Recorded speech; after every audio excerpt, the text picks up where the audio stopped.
Good morning. I'm Lindsey. I am sitting on my front porch, one of my many favorite places in our new house, and it's overcast. Birds are chirping away, and right here, I love to sit here, but the echo is a little bit rough. So forgive me. I'm trying to figure that out, sort of. I don't really know how to manage this thought process. So I thought I would attempt to talk it out here on camera. I was making my bed this morning, going about my normal morning chores and whatnot, and there is a box sitting in our bedroom, mine and my husband's bedroom. And it's got some random things. It has some old clamp lights. It has some curtains. It has a couple of pieces of glass that go into the old end tables we used to have for our living room.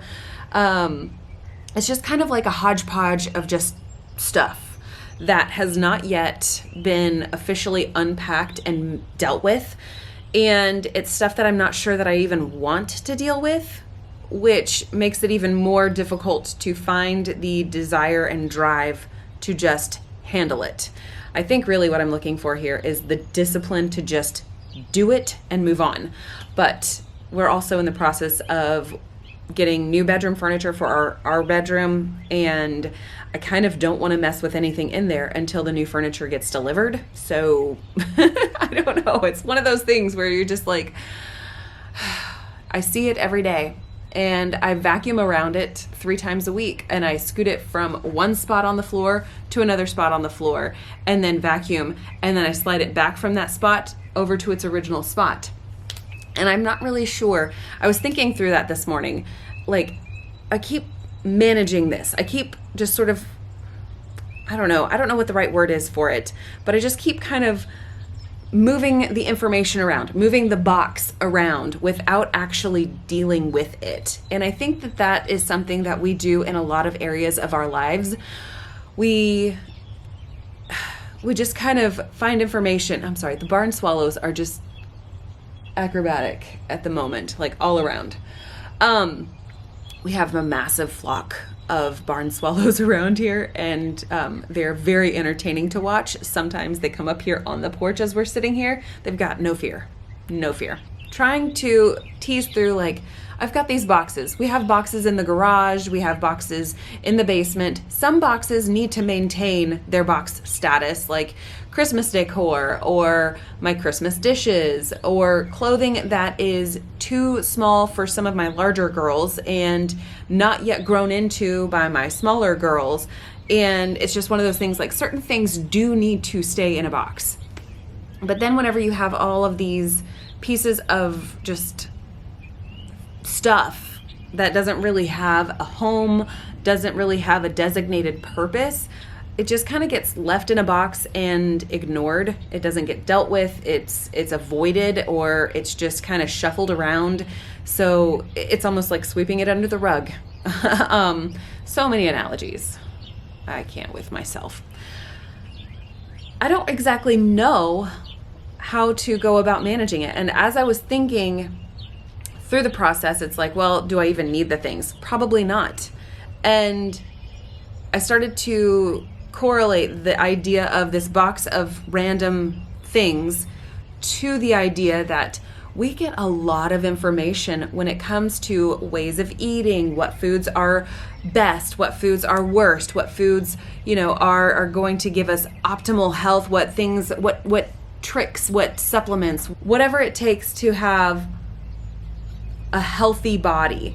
And I'm wondering what we do with all that information. I think a lot of that information gets put into a mental box, and then it gets shuffled from one side of the room to the other, one side of our minds to the other. And we know that that information is there, and we constantly have it in the back of our brains, but we never actually deal with it and manage it and decide, is this information valuable to maintain in this this prominent spot of it's always there, but I don't want to deal with it?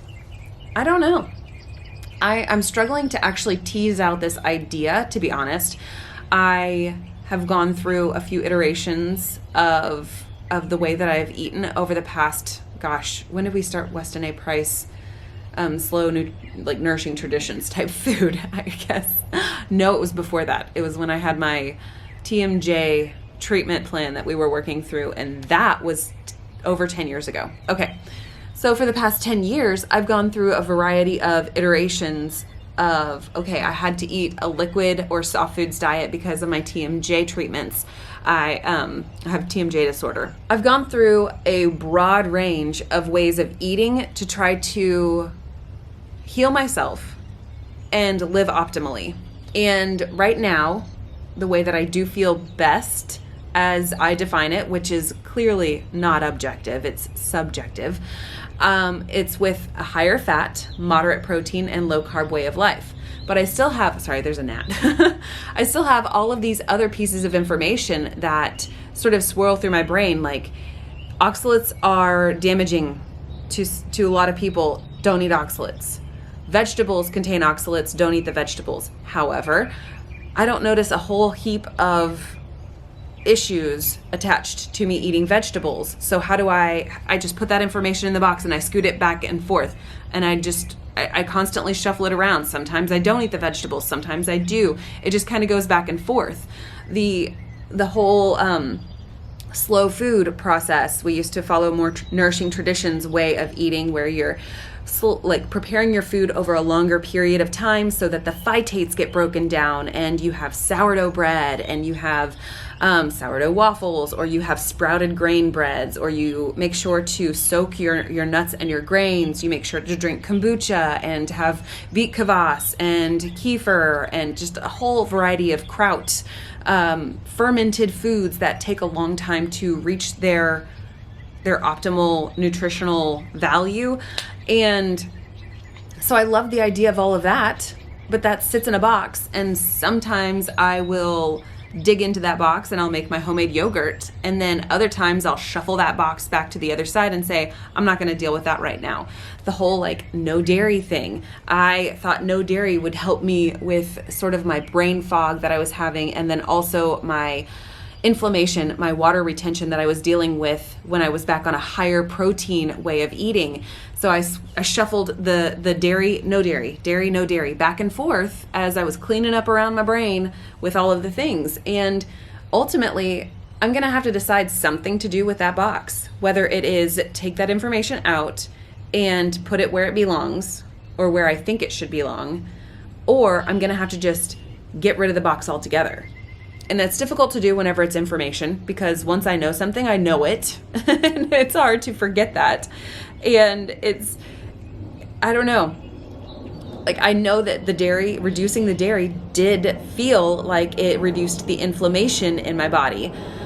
And I know that when I went from higher protein back to higher fat and reduced my protein back, that helped with my inflammation. So it was kind of there's multiple variables on what to do with this information. I can go ahead and just drop my dairy consumption and have reduced inflammation, or I can eat a little bit more dairy and drop my protein and inflammation is reduced. Too many options and too many places to slide this information back and forth in my mind, and it's a little bit tedious at times, and I feel like this video is getting to be a little bit tedious. Ultimately, I just got to thinking, and I needed to sort of verbally process the things, and this was the best way that I knew how to do it.